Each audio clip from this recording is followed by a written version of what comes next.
Welcome to Man Does Tech, where I solve the problems you didn't even know you had. You start by setting up. Clear workspace, good light, and tools in reach.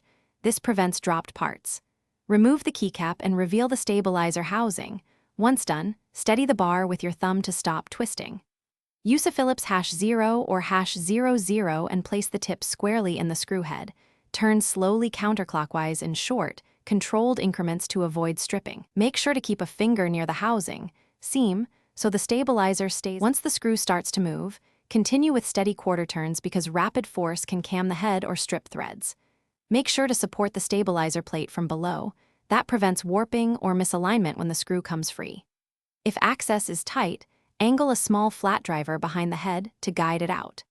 As the screw loosens, be ready with tweezers or your tray. Catching it immediately prevents it from falling into the case where retrieval becomes much harder. When the screw clears the housing, extract it slowly so it doesn't snag internal parts.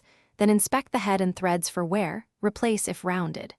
Reposition the stabilizer bar and wire into their grooves, then thread the screw back in by hand to ensure alignment. Tighten gently until snug. Excessive torque will deform the housing and bind the key.